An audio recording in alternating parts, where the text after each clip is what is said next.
우리 한번 옆에 있는 분들에게 인사하겠습니다. 잘 오셨습니다. 우리 한 번 더 인사하겠습니다. 내 옆에 앉아주셔서 행복합니다.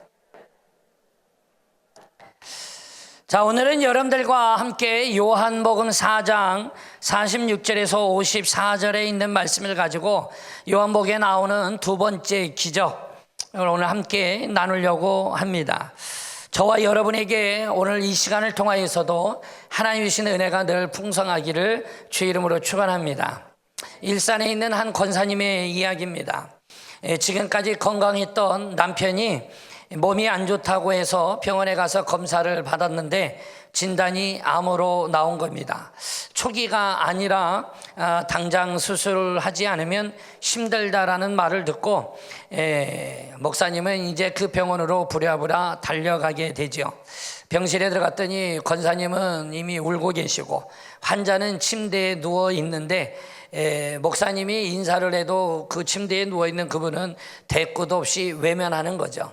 그 이유는 그분은 교회에 전혀 다니지 않습니다. 그런데 20년간 교회는 왔습니다. 거의 매주일 빠지지 않고 주일날 교회는 왔습니다. 무슨 얘기냐면 부인을 데려다 주기 위해서 1시간씩 늘 차량을 태워다가 교회 마당까지 데려다 준 거죠. 예배는 단 한 번도 안 들어오고 마당에서 주차장에 있든지 그것이 좀 피곤한 날은 동네 한 바퀴 빙 돌든지 해서 예배가 끝나고 나면 부인을 데리고 집으로 가는 겁니다. 간혹 부인은 이야기하죠. 부인이 권사님인데 왜 남편을 위해 얘기 안 하겠습니까? 여보, 오늘도 들어가서 예배 한번 드리면 안 될까? 라고 말하면 남편은 늘 얘기합니다. 그러면 이제 알아서 혼자 가. 20년 동안 그렇게 울고 먹은 겁니다. 어쨌든 간에 권사님이 기도하고 교회도 기도했지만 20년이라는 세월은 흘렀고 이분은 여전히 예배에 참석을 하지는 않았죠. 근데 덜컥 암이 걸려 누운 겁니다. 목사님이 병원에 찾아와서 인사를 하고 했을 때 처음에는 외면하더니 한 번 보고 두 번 보고 그러더니 이제 얼굴을 보면 마음의 문을 열고 그래도 이야기도 하게 된 거죠. 그러던 중에 이제 일산에 있는 병원에서 이제 서울에 있는 서울대학병원으로 옮겨서 수술하기로 결정을 하고 목사님은 권사님에게 수술 받기 전에 그래도 영접기도 하는 게 좋지 않겠느냐. 왜냐하면 그분에게는 어찌 보면 이번이 마지막이 될 수도 있지 않느냐라는 말에 권사님이 이야기를 하고는 싶은데 또 되려 핀잔 듣고 혼날까봐 말을 못하고 쭈삣쭈삣하고 있을 때 목사님이 수술 전 3일 전에 말한 겁니다. 선생님, 우리 영접 기도하고 예배 드리고 예수님을 만나면 어떨까요? 라고 하는데 대꾸도 않는 거죠. 그렇게 몇 번을 계속 얘기했더니 대답은 안 하고 고개만 끄덕끄덕 한 겁니다. 이제 승낙은 얻었으니 수술하기 하루 전날 목사님은 병원에 찾아가서 영접 기도를 하게 되어지고 그 짧은 시간이지만 사뭇 진지하게 기도하며 예배를 드리고 감사를 올려드렸죠. 예배를 드리고 난 다음에 목사님이 그분에게 말한 겁니다. 선생님, 병원에 이제 수술 잘 받으시고 퇴원하시면 저한테 밥 한번 사세요 라고 했더니 아유, 당연히 사야죠 라고 이야기를 한 거예요. 그 다음날 수술하는 날이 되어져서 새벽에 새벽 예배를 드리고 나서 목사님은 이제 아침 새벽에 기도를 했죠. 그러다가 오후에 권사님으로부터 전화가 온 겁니다. 목사님, 놀라운 일이 벌어졌습니다. 배를 열었는데 암이 아니랍니다. 의사들도 어쩔 줄 몰라 하고 당황하고 있는데 어쨌든 권사님은 암이라고 그래서 울었다가 암이 아니라고 그래서 울고 있는 거예요. 어쨌든 3일 만에 기쁨으로 퇴원을 했죠. 그리고 회복하던 중에 이제 목사님이 부활주일을 하루 앞두고 전화를 한 겁니다. 선생님, 이제 많이 회복하셨죠? 아유, 목사님 회복 잘 됐습니다 라는 거예요. 그래도 얼굴 좀 보고 영접기도 했다고 그래도 좀 대화가 되는 듯 싶지 않습니까? 그래서 목사님이 내일은 부활주일이니 부활주일날 새롭게 부활하는 마음으로 교회에 오셔서 예배드리고 저 점심 사세요 약속하셨지 않습니까? 네, 알겠습니다. 제가 점심은 사겠습니다 라고 하고 부활주일날 아침 일찍 와서 부활주일날 말 그대로 부활하셨습니다. 그리고 예배 드리시고 그리고 점심 식사를 섬겼지요. 그리고 그 이후로 꾸준히 교회에 나와 예배를 드리는 자로 세워지게 됩니다. 여러분, 교회는 앞이 아니라 안으로 들어와야 되는 겁니다. 이 권사님의 사건을 통해서 하나님의 방법을 우리들에게 보여주고 있는 거죠. 하나님은 병을 고치는 것, 그리고 병을 낫게 하는 것에 관심이 있지 않았습니다. 그 아무리 병을 고치고 그리고 낫게 해도 사람은 결국 죽을 수밖에 없기 때문인 겁니다. 하나님의 관심, 예수님의 초점은 무엇이었을까요? 그의 생명 구원에 있는 겁니다. 사랑하는 여러분, 주님은 거기에 믿음에 있다라는 사실이죠. 20년 동안 그렇게 굳어져 버렸던 마음을 녹일 수 있는 방법은 오직 그에게 이 방법밖에는 없었나라는 생각이 들지만, 하나님은 그렇게 그를 이끌어내시고 하나님 앞으로 불러들이게 되어지죠. 저는 오늘 두 번째 기적을 통해서 오늘 본문을 통해 우리에게 주님이 말하고 있는 그 메시지가 무엇인지를 저와 여러분이 바로 깨달아서 우리의 삶에 참으로 하나님 보기에 합당한 믿음의 소유자가 되기를 주의 이름으로 축원합니다. 자, 오늘 본문에 보니까 예수님께서 갈릴리 가나에 다시 오신다라는 소식을 그 신하가 소식을 들은 거지요. 그리고 신하가 어떻게 합니까? 예수님을 찾아갔습니다. 그리고 나서 생각해 보니까 이 신하가 예수님을 왜 찾아갔을까요? 평소에 그가 예수님을 찾았나요? 아닙니다. 찾지 않았습니다. 그런데 그가 예수님을 찾은 이유가 뭡니까? 바로 당신의 아들이 병들었기 때문인 겁니다. 여러분, 우리에게 절망이 곧 예수를 찾게 만들게 되어지죠. 만약에 이 신하의 아들이 병들지 않았다라면 분명히 그는 결코 예수님을 찾지 않았을는지도 모릅니다. 아마 그는 이미 별의별 방법을 다 써봤을 겁니다. 자기의 아들을 고치기 위해서 주변의 인근의 유명한 의사들은 다 찾아봤을 것이고, 그리고 본인이 할 수 있는 어떠한 행위든 간에 그는 분명히 했을 것으로 분명히 비춰지죠. 이제 막다른 길까지 온 겁니다. 내가 할 수 있는 방법이 하나도 남아있지 않은 거죠. 바로 그때 그가 예수님의 소식을 듣습니다. 여러분, 오늘 이 이야기를 통해 우리에게 뭘 말해주고 있습니까? 이제 막다른 길까지 오니 아무런 방법이 없으니 예수님의 소식을 그가 듣게 되어지죠. 이 말은요, 내 안에 무엇인가가 가득할 때는 복음의 메시지는 들리지 않습니다. 그러나 자신의 방법과 능력의 한계를 깨닫게 되어지면 지금까지 내가 들리지 않았던 소리가 들려지는 거예요. 여러분, 아들이 죽어가고 있어요. 그러니 이 죽어가고 있는 아들을 위해 병원을 찾고 의사를 찾는 게 지당하지 않겠습니까? 그리고 병원을 잘 찾아가서 잘 의사를 만나 잘 치료받으면 분명히 날 거라고 믿고 있는 이 신하에게 여러분 잘 생각해 보세요. 병원을 찾아다녔지만 해결 방법이 없는 거예요. 병원을 찾아다니고 의사를 찾아다니고 노력을 했지만 아무 소용이 없는 거예요. 그제서야 그의 귀에 들리는 거예요. 여러 민간요법들이 들리는 거죠. 아이, 뭐 먹으면 낫더라, 뭐 잡아와봐, 어디 가서 몇 년 묵은 나무 좀 캐와봐, 이런 얘기 듣다 보면 이제 그전에는 들리지 않았던 얘기인 거예요. 아니, 병원에 가서 고치면 되지, 그 쓸데없는 짓을 왜 하는 거야? 라고 기전에도 내가 반응을 보이지 않았던 그 소리가 이제는 내 마음 안에 새겨지기 시작하는 거예요. 그래, 그거 구해보자. 그래, 그거 한번 찾아보자. 이제 그것 가지고 해보자 라고 소리가 들릴 수밖에 없죠. 이게 뭘까요? 자신의 간절한 필요에 의해서 드디어 소리가 들려지기 시작하는 겁니다. 오늘 예수님께로 나왔죠. 믿음처럼 보입니다. 예수님께 나오지 않았습니까? 믿음처럼 보입니다. 아니, 믿음이죠. 어떤 믿음일까요? 오늘 이 신하가 가지고 있는 믿음, 바로 필요에 의한 믿음이 되어지는 겁니다.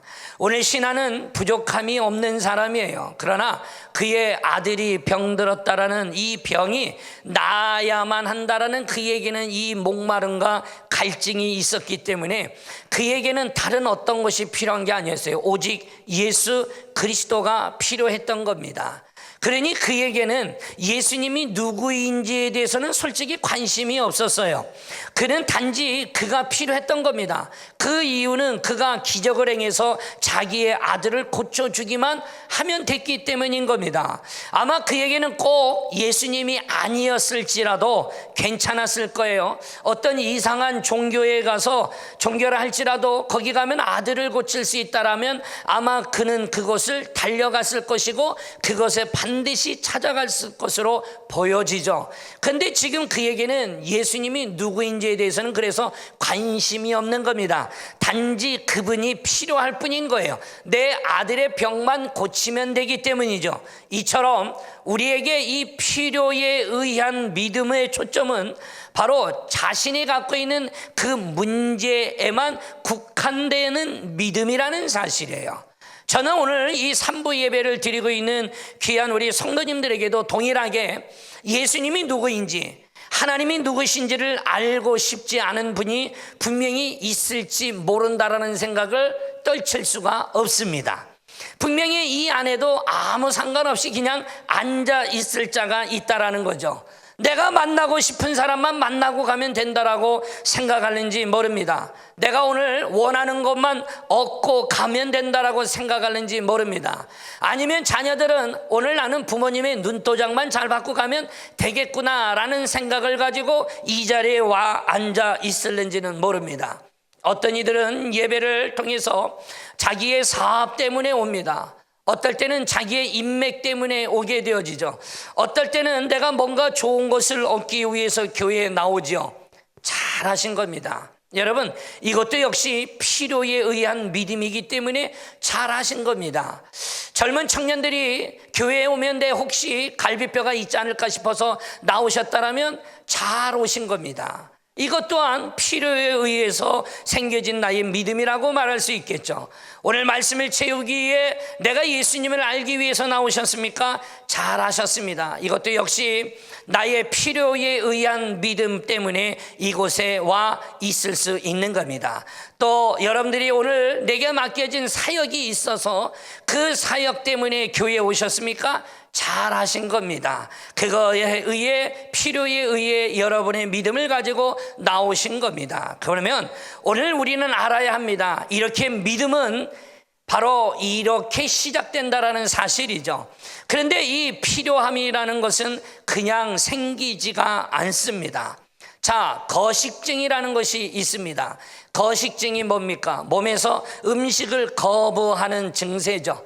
즉 다시 말하면 몸이 음식에 대한 필요성을 느끼지 못한다라는 말이에요. 그러니 음식을 줘도 먹지 않는 거죠.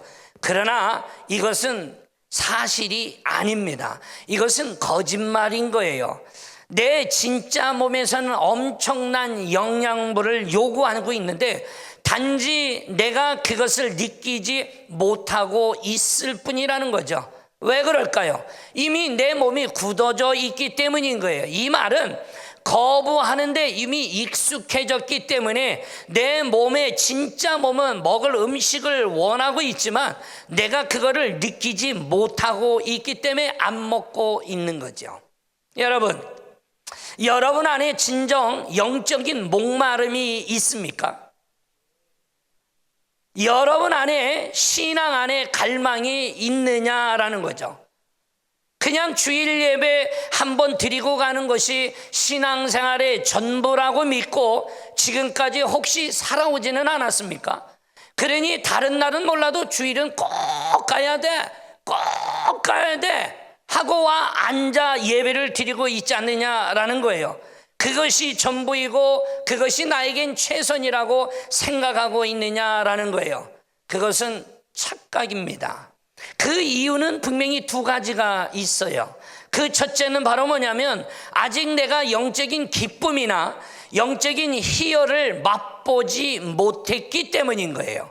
할렐루야.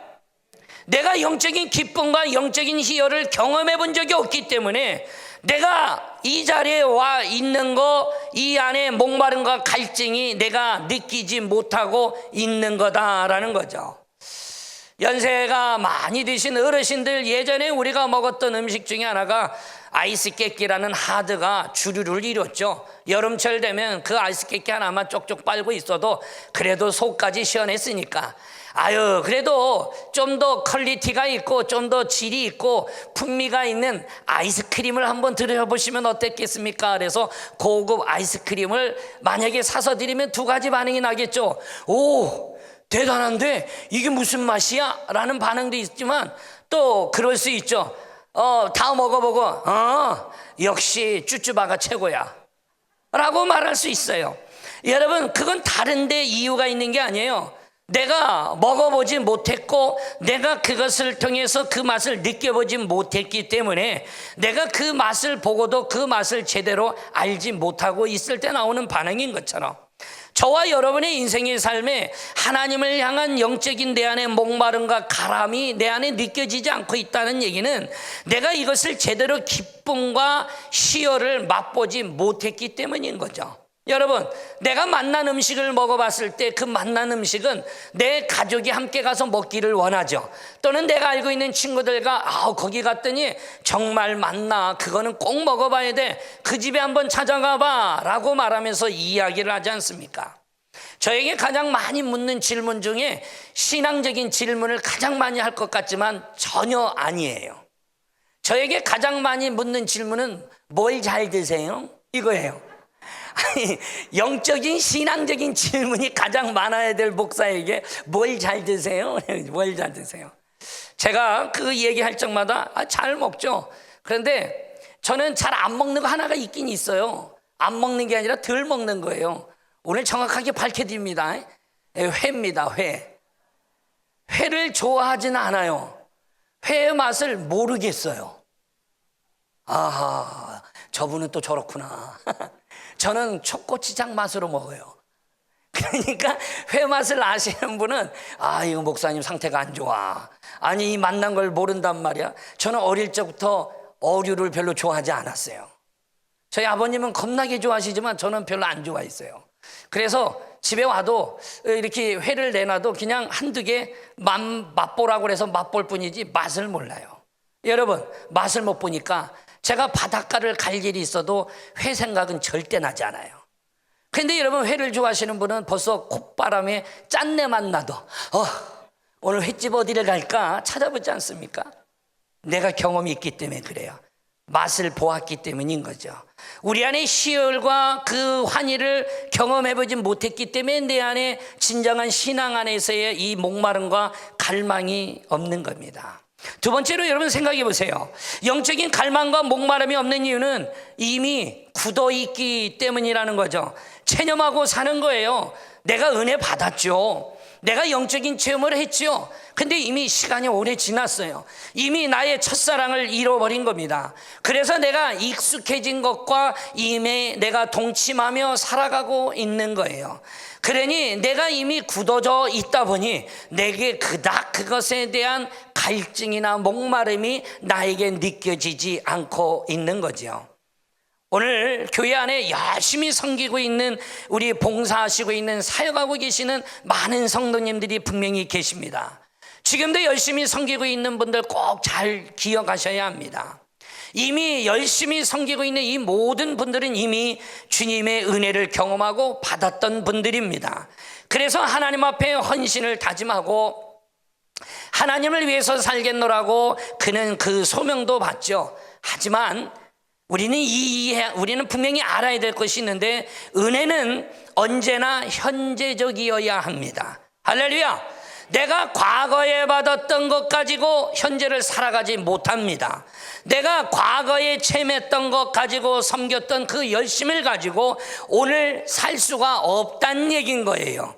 그러니 내가 과거에 받았던 은혜와 그 기쁨을 가지고 오늘날 여러분이 섬기고 있다라면 그분은 머지않아 번아웃이 될 것이고, 그는 머지않아 회의감에 빠지게 될 것이고, 그는 머지않아 저 멀리 뒤로 밀려나 있을 수 있는 겁니다. 왜요? 은혜는 현재적이지 과거에 가지고 계속 오늘날을 살아갈 수가 없기 때문인 겁니다.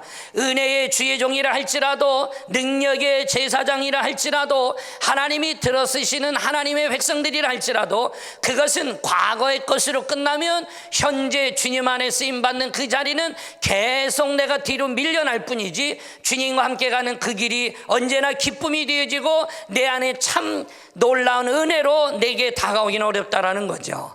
사랑하는 여러분, 그러니 은혜는 현재적이어야 합니다. 과거에 가진 거 그것 가지고 살려고 하지 마십시오.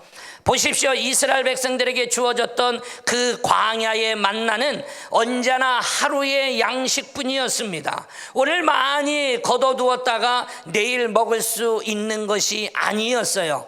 은혜란 바로 이런 것을 말하고 있는 겁니다. 우리는 매일 영적인 이 갈증과 목마름을 느끼면서 살아가야 합니다. 그래서 예배당을 찾아 나오는 것이 그래서 기쁨이 되어지고, 그래서 즐거움이 되어지는 것이고, 하나님 앞에 예배드리는 것이 그냥 일주일에 한 번 드리는 걸로 퉁치고 많은 아무런 감동 없이 드려지는 예배가 아니 될 수 있다라는 거죠. 사랑하는 여러분, 저와 여러분이 매일매일의 영적인 목마름과 갈증을 느끼며 살아가기를 주의 이름으로 축원합니다. 이런 이들이 되어질 때 우리의 세런들을 대하고, 우리의 기관과 부서에 있는 우리의 믿음의 동역자들을 대하고, 그리고 서로를 대할 적마다 우리는 건성으로 대할 수 없죠. 그들을 향하여 절대적으로 섬기며 겸손으로 다가갈 수가 있는 겁니다. 오늘도 이 예배 속에 은혜를 받으십시오. 오늘도 여러분이 예배 속에 하나님의 세미한 음성을 분명히 듣고 깨닫는 시간이 되어지기를 주의 이름으로 축원합니다. 양육받는 제자의 말씀을 연들을 여러분 한 귀로 듣고 한 귀로 흘리지 마시고 기회가 주어질 적마다 훈련의 자리를 나가십시오. 그리고 그 말씀을 들음으로 깨달아서 내가 헌신의 삶으로 달려가는 우리 귀한 성도님들이 반드시 되어지기를 원합니다. 지금 내가 영적인 갈증을 느끼지 못하고 있습니까? 내가 목마름을 느끼지 못하고 있다라면 나의 신앙의 건강 지수에 이미 빨간불이 번쩍번쩍 들어와 있다라는 사실이에요. 우리 안에 이와 같은 영적인 목마름이 반드시 있어야 합니다. 비록 이 목마름이 나의 필요함에서 출발한다 할지라도 분명히 이 영적인 목마름이 있어야 하는 겁니다. 사업 때문에 여러 가지 많은 사유로 인하여 교회를 나오셨습니까? 괜찮습니다. 부끄러워하지 마십시오. 우리의 신앙은 그렇게 시작하는 겁니다.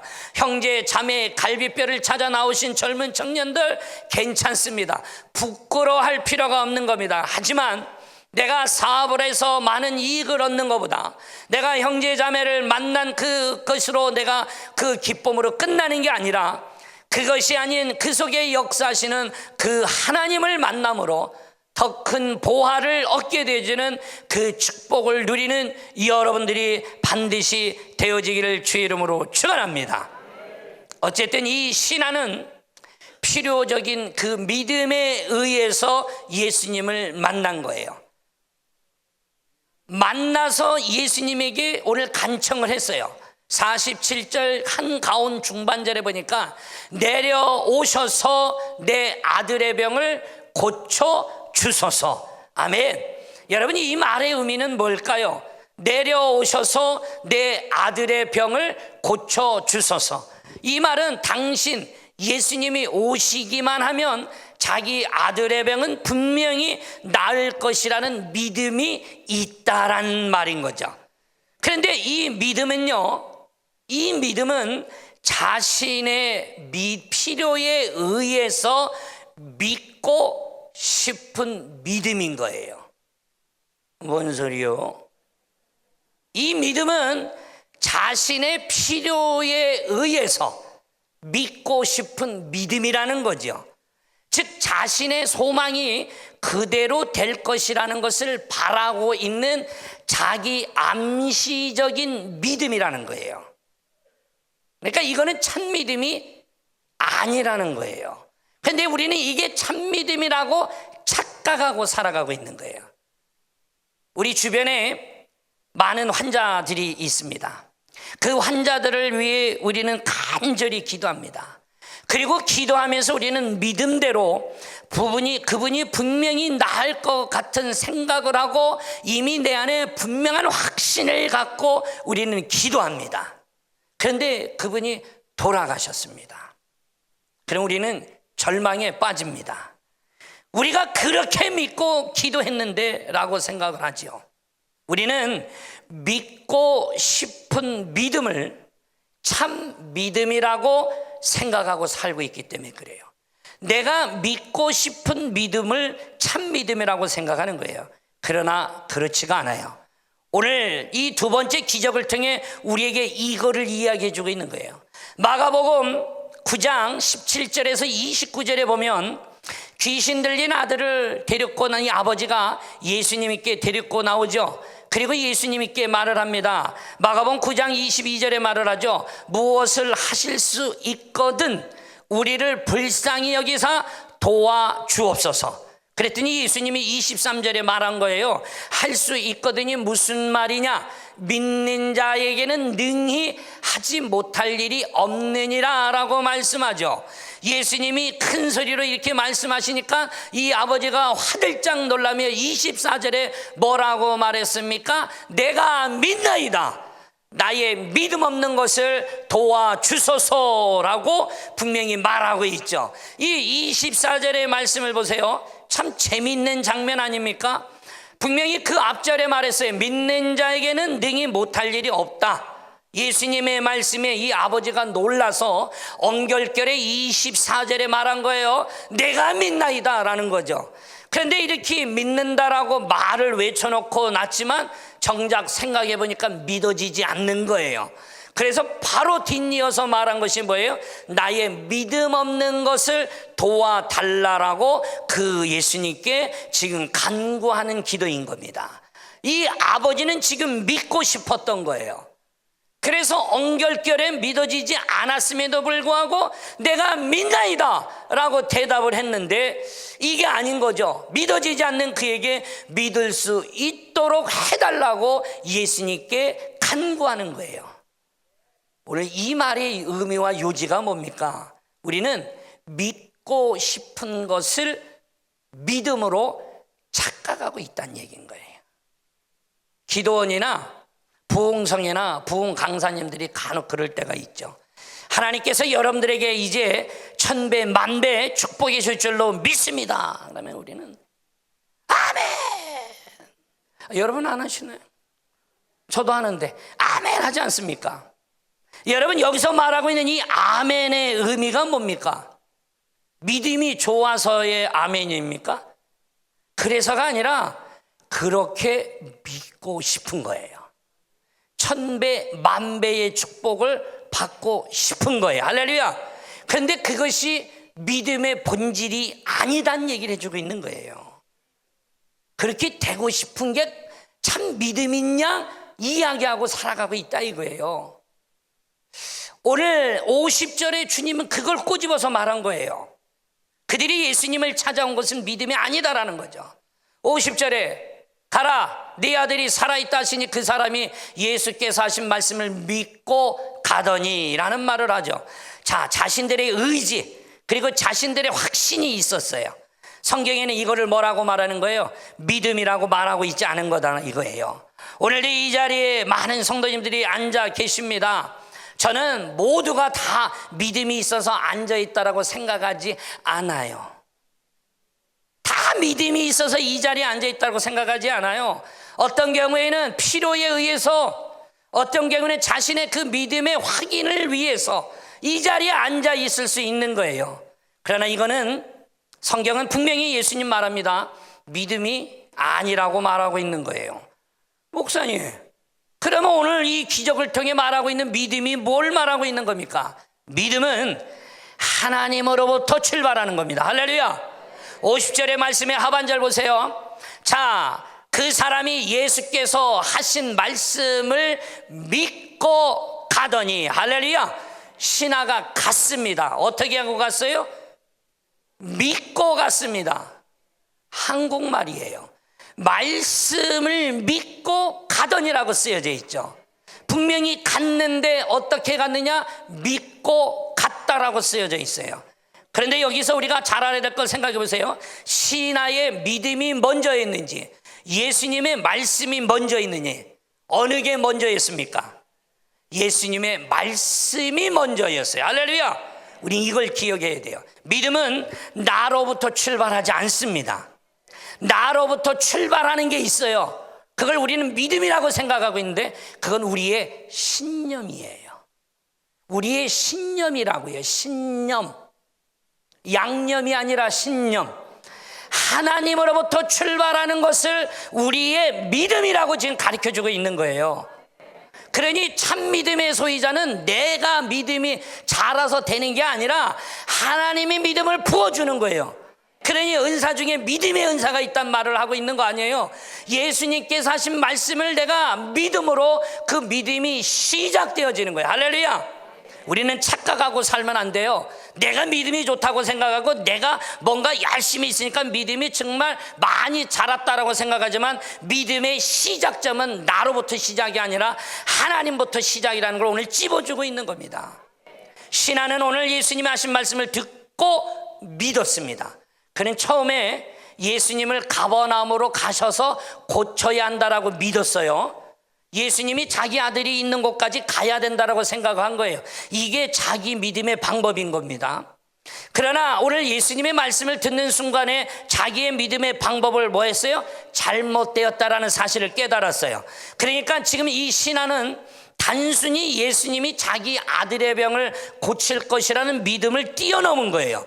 그리고 그 무엇을 깨닫게 되어졌어요? 그게 무엇을 알았습니까? 예수님이 누구신가를 아는 거예요. 할렐루야. 그 전에는 예수님에게 관심이 있었다 없었다? 전혀 없었다. 오로지 아들을 고칠 수 있는 분이라는 그 팩트, 사실에만 집중했어요. 예수가 누구냐라는 건 관심 없어요. 그분이 고친다라는 것만 중요했던 겁니다. 그러나 예수님의 말씀을 통해서 오늘 예수님이 누구인지를 알게 된 거예요. 할렐루야. 사랑하는 여러분, 그렇기 때문에 바로 이 신하는 예수님께서 가버나움, 자기 있는 곳까지 가자고 강권하지 않았어요. 왜? 말씀만 믿고 간 겁니다. 예수님을 제대로 알았기 때문인 거죠. 그는 믿고 떠나간 거예요. 신하에게 믿음의 확신이 생긴 거죠. 사실 본문에는 나와 있지 않지만 신하는 아들이 죽고 사는 것보다 이제 더 큰 중요한 사실을 분명히 그는 발견했을 것입니다. 그게 바로 뭘까요? 구원인 거예요. 그의 생명을 얻은 거예요. 그가 영원한 영생을 얻었다는 사실, 바로 그는 그것을 알게 되어지는 겁니다. 처음에 이 신하에게는 자기 아들을 고쳐주시는 것, 병을 고쳐주는 것이 그에게는 가장 중요한 문제였습니다. 그러나 예수님을 만나고 나서는 병을 고치는 것보다 구원받는 것이 더 중요하다라는 사실을 알게 되어진 거예요. 그러니 이 신하는 지금 예수님의 말씀을 듣고는 예수님을 모시고 갈 생각을 안 한 거죠. 그냥 집으로 간 겁니다. 오늘 본문의 이 신하는 처음에 예수님에게는 예수님이 어떤 분이냐라는 관심도 1도 없었던 이가 이제는 이분이 자기 아들을 낫게 해주실 수 있다라는 믿음을 가지고 출발을 하는 겁니다. 그러니 여러분, 신하는 마음이 급했어요. 다른 건 보이지 않아요. 모시고만 가면 된다고 생각한 거예요. 이분이 가야만이 내 아들을 고칠 수 있다라고 생각한 거예요. 빨리 예수님을 모시고 가야 아들을 고친다라고 생각하고 있는 이에게 예수님은 오늘 본문 48절에 보면 예수님은 이렇게 다급한 신하에게, 간절한 그 신하에게 무시해버리고 이런 말을 한 거예요. 너희는 표적과 기사를 보지 못하면 도무지 믿지 아니하리라 라는 말을 하죠. 아니, 지금 급한 사람에게 이 얘기를 한 거예요. 무슨 말입니까? 지금 네가 아들의 병을 고치는 게 본질이 아니라라고 지금 말씀해 주고 있는 거예요. 병을 고치는 것보다 더 중요한 우선순위가 있다라는 거죠. 여러분들에게 요한복음의 요한복음의 7가지 기적을 지지난주에 시작을 하면서 요한복음은 기적 사건을 보는 게 아니다라고 말씀을 드렸어요. 기적만 보고 있다라면 요한복음을 오해하고 있는 거라고 그랬어요.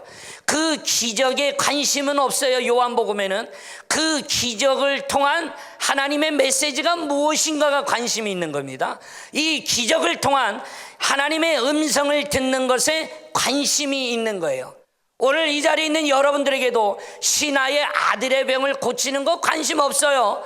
그런데 이 사건을 통해 오늘 예수님이 우리에게 뭘 말하고 있는지를 아는 게 중요한 거고 깨닫는 게 중요하다라는 거죠. 그런데 많은 이단들은 특징이 하나 있어요. 그것은 바로 기적에 초점을 맞추는 거예요. 죽을 병에 걸린 사람, 불치병에 걸린 사람, 또는 여러 가지 있는 이들이 기도로 나았다 이거예요. 안수 기도했더니 치유되더라 등등등, 이런 기적에만 관심이 있는 겁니다. 그러나 우리는 오늘 이 말씀을 통해 우리에게 말한 걸 안다라면 하나 더 물어봐야 할 것이 있어요. 아니, 병을 고쳤어요. 그렇다면 물어봐야죠. 그래서 어쨌다라는 거야? 그래서 어떻게 하자겠다라는 거야? 뭐가 중요한데? 스스로 물어봐야죠. 이 사건이 가지고 있는 메시지가 무엇인가를 물어봐야죠. 왜 고치셨는데요? 왜 이 사건을 기록해 놓으셨는데요? 교회 다니면 병을 나을 수 있다는 옆집에 사는 아주 진실한 집사님의 얘기를 듣고 이분이 교회로 나오셨어요. 그리고 1년 동안 있으면서 구역 식구들, 성도들이 돌봄에 따라 여러 중보를 통해 1년 동안 깨끗이 그 병을 치유함을 받습니다. 그리고 났더니 이분이 교회를 안 나오시는 거예요. 그리고 구역장님이 신방을 갔죠. 아니, 병도 다 났으니 이제는 더 열심히 하나님 앞에 예배도 드리고 해야 되지 않아요? 라고 말씀을 드렸더니 그분이 말하는 거예요. 아니, 병이 다 났는데 왜 가요? 병이 다 났는데 왜 가요? 여태까지 병 나려고 교회 다녔는데 다 났으면 안 가면 되잖아요 라는 거죠. 아니, 그러면서 한마디 덧붙인 거예요. 병원에 가서 치료받는 게 열심히 다니고 있는 이유가 치료받으려고 하는 거 아니에요. 병원 가서 치료 다 받으면 병원 안 가잖아요. 내가 왜 가야 되는데요? 이러는 얘기인 거죠. 이분은 지금 뭐만 본 거예요? 기적만 본 거예요. 기적만 본 거예요. 하나님께서 그 사람을 왜 고쳐주시는가를 보지 못한 거죠. 여러분, 누군가 열심히 살아왔어요. 고시도 패스하고 그가 원하는 여러 좋은 자리에 앉았고 사회에 저명한 인사가 되어졌어요. 자기가 그거를 자랑만 하고 있다라면 그는 그것만 바라보고 있는, 기적만 보고 있는 사람이에요. 다시 물어봐야죠. 네가 왜 거기 있는데? 네가 왜 그 자리에 있는데? 왜 하나님이 너를 그 자리에 세워놨는데? 물어야 되지 않아요? 우리 찬양팀은 나오세요. 지난번 주일 예배 설교 때 저는 가나안 혼인잔치에 대해서 말씀을 드렸죠. 물을 포도주로 바꾸는 기적을 말씀드렸어요. 그러나 우리는 그 기적 자체가 아니라 그 기적이 어떻다라는 것을 우리는 분명히 물어봐야 되고 그 내용이 무엇인지를 알아야 되는 것처럼 그 기적이 의미하고 있는 그 답이 요한복음 2장 마지막 절인 11절에 해답을 주었거든요. 같이 읽어볼까요? 예수께서 이 첫 표적을 갈릴리 가나에서 행하여 그의 영광을 나타내심에 제자들이 그를 믿으니라. 아멘. 오늘 여기에 말하고 있는 물이 포도주로 바뀌었던 사건에 물이 포도주 바뀐 사건이 중요한 게 아니라 그들이 영광을 돌렸고 그들이 믿는 사건이 일어났다라는 거죠. 예수가 누군지를 그들이 바로 알게 되었다라는 거죠. 오늘 본문도 우리에게 말하고 있는 기적이 말하고 있는 게 아니라 왜 이 아들의 병이 나았는데 그래서 뭐가 어땠다라는 건데 그것이 오늘 마지막 절에 우리에게 해답으로 줬죠. 53절의 말씀을 다 같이 읽어볼까요? 그의 아버지가 예수께서 내 아들이 살아있다 말씀하신 그때인 줄 알고 자기와 그 온 집안이 다 믿으니라. 아멘. 자기와 그 온 집안이 다 믿으니라. 믿는 역사가 일어났다라는 거예요. 바로 이것을 오늘 우리들에게 보여주고 말씀하고 있는 거죠. 사랑하는 여러분, 우리는 이미 놀라운 이적을 경험하고 있지 않습니까? 저는 이미 여러분들에게 지난주에 말씀을 드렸던 것처럼 맹탕이었던 우리를 이미 포도주로 만들었다라는 사실, 이 또한 이 기적이 아니냐 이거예요. 여러분과 저는 이미 죽을 수밖에 없는 자였지만 하나님의 은혜로 우리는 살고 있고 지금껏 살아있다라는 자체가, 이 사실만으로도 우리는 기적이 아니냐 이거예요. 더 놀라운 것은 여러분과 제가 오늘 이 이천순복음교회 주일 예배 3부 예배 드리는 이 시간에 여러분이 여기 나와 앉아 있다라는 사실 아닙니까? 사랑하는 여러분, 우리는 이미 이 놀라운 기적들을 경험하고 있습니다. 그런데 이 기적이 중요한 게 아니라 왜 예수님이 바로 누구이길래 바로 그분이 관심 갖고 있고 그분은 우리의 생명을 구원하고 우리를 건지시기 위해, 그분은 오늘도 신하의 병을 고치는 사건을 통해 그 병이 문제가 아니라 구원받으라는 거예요. 생명을 얻으라는 거예요. 할렐루야. 네가 하고 있는 그 사역이 중요한 게 아니다 이거예요. 예수를 만나라는 겁니다. 예수로부터 구원함을 받으라는 거예요. 갈증도 없고 목마름도 없이 앉아있는 자가 되지 말고 오늘도 이 자리에 역사하시는 그 하나님을 만나고 그 하나님의 믿음 안에 살아가는 자가 되라고 오늘 주님은 우리들에게 말하고 있죠. 저와 여러분이 믿음에 살아가기를 원합니다. 필요에 의한 믿음에서 참 믿음으로 나아갈 수 있는 우리 모두가 되기를 주의 이름으로 축원합니다.